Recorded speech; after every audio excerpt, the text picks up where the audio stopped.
Ćao ljudi, dobrodošli u emisiju Smehom, to jest muzikom i smehom do suza.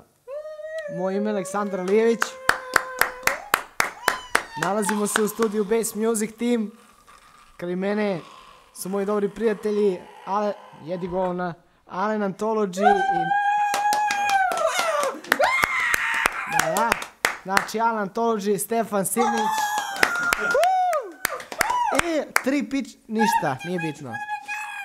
I 5, 6, 7. Ne može nam niko ništa, jači smo od sudbine. Mogu samo da nas mrze oni što nas ne vole.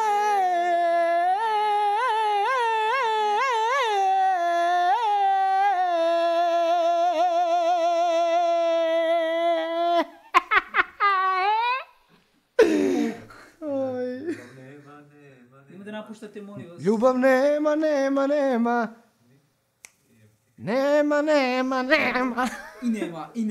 I nema, brate, nema ljubav, to nije ljubav sada, ono pleme divljačko što je bilo nama tu, sada više nije, sada želim samo da te karam, brate, u bulju, u čmar, u eksi, u daj. Gospodine, ova emisija je uživo. Totalno sam zaboravio da ide uživo. Sad ćemo, Alen Antology će nam... Ovako, ajde otpevamo pesmu, više nisam s tom ja, refren. Više nisam s tobom ja... Idemo refren. Ali u narodnom fazonu, ajde. U narodnom fazonu više nisam s tobom ja, što peva Alen Antology, Ami brat i Aleksandar Acon Alijević. Kaže ovako.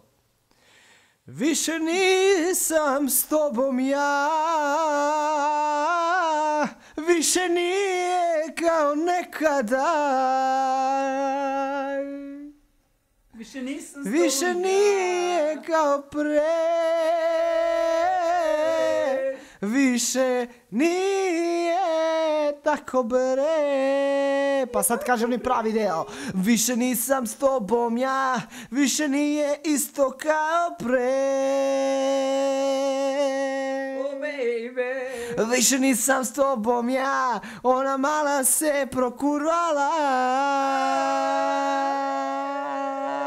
Ta mala se zove Bina, ta druga se zove Sa.